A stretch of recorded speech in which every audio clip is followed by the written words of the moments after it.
बिस्मिल्लाहिर्रहमानिर्रहीम। अस्सलाम वालेकुम dear student, first year biology और चैप्टर नंबर 4 लेक्चर नंबर 5 है न्यूक्लियस। हमने कल से टॉपिक जो है वो स्टार्ट किया हुआ था और न्यूक्लियस के हमने कुछ कंपोनेंट्स स्टडी कर लिए थे।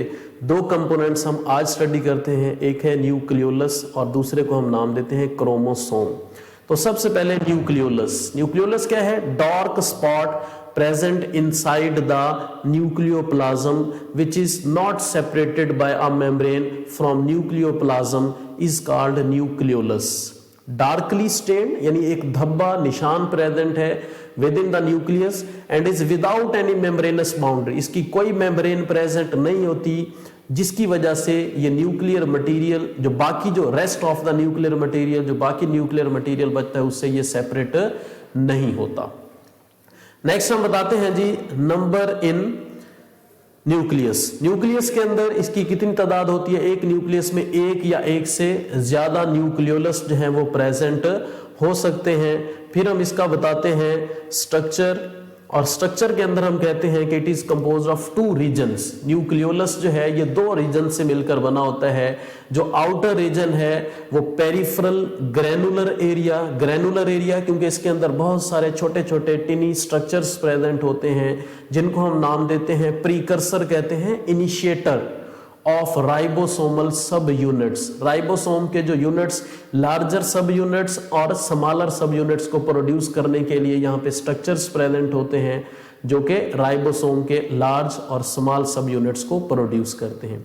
और इसका दरमियान वाला हिस्सा central fibrillar area consisting of large molecular weight RNA and ribosomal DNA, यानी वो डीएनए जो राइबोसोम को क्या करता है, प्रोड्यूस करता है, उसको हम राइबोसोमल डीएनए का नाम देते हैं। तो ये है इसका स्ट्रक्चर। अगर यहाँ पे मैं आप लोगों को बताऊं तो देखें ये सर्कुलर जो है इसको हम नाम देते हैं न्यूक्लियोलस, और इसका ये दरमियान वाला रीजन जो है यानी आप कह सकते हैं ये बाहर वाला रीजन पेरिफेरल एरिया या पेरिफेरल ग्रैनुलर एरिया कहलाता है, और अंदर वाला जो है ये सेंट्रल फिब्रल एरिया जिसके अंदर आरएनए और राइबोसोमल डीएनए प्रेजेंट होते हैं, और बाहर जो है वो राइबोसोमल सब यूनिट्स प्रेजेंट होते हैं। Functions of nucleolus. न्यूक्लियोलस का फंक्शन है कि ये प्रोड्यूस करता है राइबोसोमल आरएनए को, और राइबोसोमल आरएनए जो है वो इकट्ठे होकर असेंबल्ड होकर एक दूसरे के साथ जुड़कर वो प्रोड्यूस करते हैं राइबोसोम को, और ribosome after the formation inside the nucleolus इसको न्यूक्लियर पोर्स के जरिए न्यूक्लियोप्लाज्म से भेज दिया जाता है साइटोप्लाज्म के अंदर। तो ये फंक्शन है, यानी हम कहते हैं factory of ribosome synthesis is called nucleolus. It is the nucleolus where ribosomes are assembled and are then exported to cytoplasm via कहते हैं through nuclear pores. The ribosomal RNA is synthesised and store in the nucleolus. Ribosomal RNA जो है वो nucleolus के अंदर produce भी होता है और न्यूक्लियोलस के अंदर उसको स्टोर भी कर लिया जाता है। दूसरा और लास्ट कंपोनेंट जो है आज के टॉपिक का दूसरा और न्यूक्लियोलस का लास्ट कंपोनेंट क्रोमोसोम्स। कल हमने बताया था जब सेल जो है वो डिवाइडिंग फेज में होता है तो उसका न्यूक्लियर मटेरियल इकट्ठा होता है, इकट्ठे होने के बाद एक स्ट्रक्चर प्रोड्यूस करता है जिसको हम क्रोमोसोम का नाम देते हैं। क्रोमोसोम जो है वो हमें वैसे नजर नहीं आते, इनको देखने के लिए हम डिफरेंट बेसिक डाइज कलर्स इस्तेमाल करते हैं जिसकी वजह से हम क्रोमेटिन मटेरियल जो उसको आसानी से देख सकते हैं। ड्यूरिंग सेल डिवीजन जब सेल जो है वो डिवाइड कर रहा होता है तो क्रोमेटिन मटेरियल कन्वर्ट होता है into darkly stained thread like structure. Darkly mean गहरे कलर के थ्रेड लाइक स्ट्रक्चर जो कि क्या कहलाते हैं, क्रोमोसोम्स कहलाते हैं। स्ट्रक्चर को हम डिस्कस करते हैं under a compound microscope. Compound microscope के अंदर chromosome appears to be made of arms and centromere. Chromosome जो है ये 2 चीजों से मिलकर बने होते हैं, एक इसके आर्म्स और दूसरा centromere. The central proteinaceous disc of chromosome is called centromere. ये डेफिनेशन आप लिख लेंगे। The central ring like proteinaceous structure with which arms of chromosome are attached is called centromere। और हम कहते हैं centromere is the place on chromosome where spindle fibres are attach during the cell division. यानी कि हम कह सकते हैं कि देखें ये क्रोमोसोम है और इस क्रोमोसोम ने क्या होना है, ये सेंट्रल डिस्क जो है इसकी, ये सेंट्रल डिस्क जो है इसकी कहलाती है, ये दरमियान वाला पार्ट जो है ये सेंट्रोमेयर कहलाता है। और इसी के साथ यहाँ से ये फाइबर्स अटैच होते हैं। जब ये फाइबर्स इसके साथ अटैच होते हैं तो ये इसको क्या कर देते हैं, खींचते हैं, क्रोमोसोम की डिवीजन करते हैं। Each chromosome consist of 2 identical chromatids at the beginning of cell division, यानी सेल डिवीजन के शुरू में एक क्रोमोसोम जो है उसके ऊपर ये 2 आर्म्स प्रेजेंट होते हैं। एक ये आर्म्स प्रेजेंट है और दूसरा जो है वो ये आर्म प्रेजेंट है। ये एक क्रोमाटिड और ये दूसरा क्रोमाटिड, यानी एक क्रोमोसोम के ऊपर 2 क्रोमाटिड होते हैं और ये बिल्कुल एक दूसरे के एग्जैक्ट रेप्लिका होते हैं, यानी एक दूसरे की ये कॉपी होते हैं और ये आपस में एक दूसरे के साथ जुड़े होते हैं। दरमियान में सेंट्रल डिस्क और उस सेंट्रल डिस्क को हम क्या नाम देते हैं, सेंट्रोमेयर। यहां पे आप देख सकते हैं ये मैंने सेंट्रोमेयर बनाया है, ये सेंट्रल डिस्क जो है ये सेंट्रोमेयर कहलाती है। Composition of chromosome, a chromosome is composed of DNA and proteins. कौन सी प्रोटीन्स प्रेजेंट होती है इसके अंदर, हिस्टोन्स प्रोटीन। एक क्रोमोसोम के अंदर 2 चीजें प्रेजेंट है, डीएनए और दूसरी प्रोटीन्स। कौन सी प्रोटीन, हिस्टोन्स प्रोटीन जो है वो इसके अंदर प्रेजेंट होती हैं और उन हिस्टोन प्रोटीन के गिर्द डीएनए के फाइबर जो है वो कॉइल हुए होते हैं। Functions of chromosome, chromosome heredity material है, विरासती मादा है। सेल की जितनी भी एक्टिविटीज हैं, जितनी भी काम हैं, फंक्शंस हैं, उन सब को क्रोमोसोम कंट्रोल करता है। और कैसे कंट्रोल करता है, क्रोमोसोम के अंदर प्रेजेंट होते हैं जीन्स और ये जीन्स ही सारे के सारे फंक्शंस को कंट्रोल करते हैं और सारी की सारी इंफॉर्मेशन को एक जनरेशन से अगली जनरेशन के अंदर ट्रांसफर करते हैं। तो ये है जी फंक्शंस ऑफ क्रोमोसोम।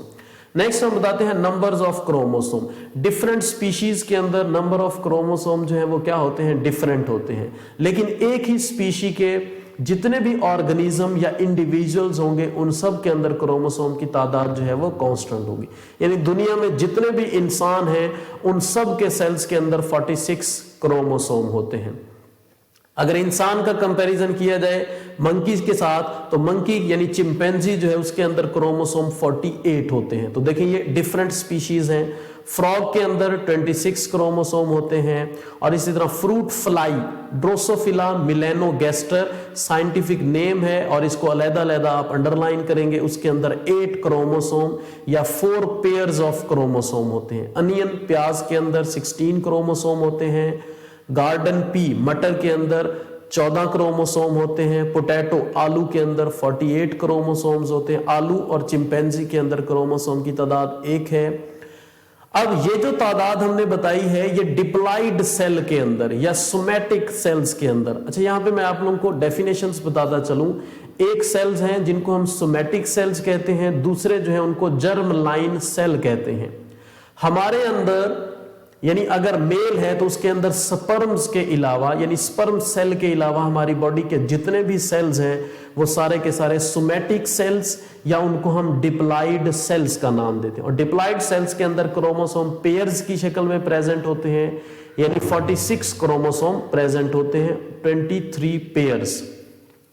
और अगर फीमेल है तो उसके अंदर एग के अलावा एग सेल के अलावा जितने भी सेल्स हैं वो सोमैटिक सेल्स कहलाते हैं और सोमैटिक तमाम सोमैटिक सेल्स के अंदर 46 क्रोमोसोम्स प्रेजेंट होते हैं। एग सेल जो है वो जर्म सेल कहलाता है, इसी तरह स्पर्म सेल भी जर्म सेल कहलाता है या इनको हम हैप्लॉइड सेल का नाम भी देते हैं। और इनके अंदर नंबर ऑफ क्रोमोसोम जो है वो हाफ होते हैं यानी कि आधे होते हैं। अगर ह्यूमन का स्पर्म और एग है तो उसके अंदर 23 क्रोमोसोम यानी स्पर्म के अंदर भी 23 होते हैं, एग के अंदर भी 23। जब स्पर्म और एग की फर्टिलाइजेशन होती है तो 46 क्रोमोसोम दोबारा जो है वो क्या हो जाते हैं, रिस्टेंड हो जाते हैं, दोबारा उनकी तादाद जो है वो इक्वल हो जाती है। अगर ड्रोसोफिला फ्रूट फ्लाई का अगर हम देखें स्पर्म तो उसके स्पर्म के अंदर 4 क्रोमोसोम, इसी तरह एग के अंदर भी 4 क्रोमोसोम, यानी हाफ क्रोमोसोम प्रेजेंट होते हैं हैप्लॉइड सेल के अंदर।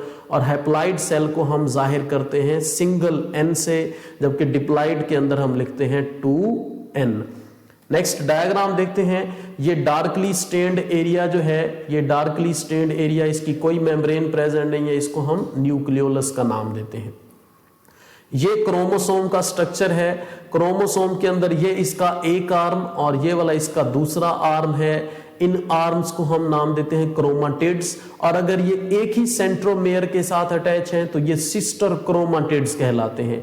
इस क्रोमोसोम के और इस क्रोमोसोम के जो क्रोमाटिड्स हैं ये नॉन सिस्टर क्रोमाटिड्स कहलाएंगे।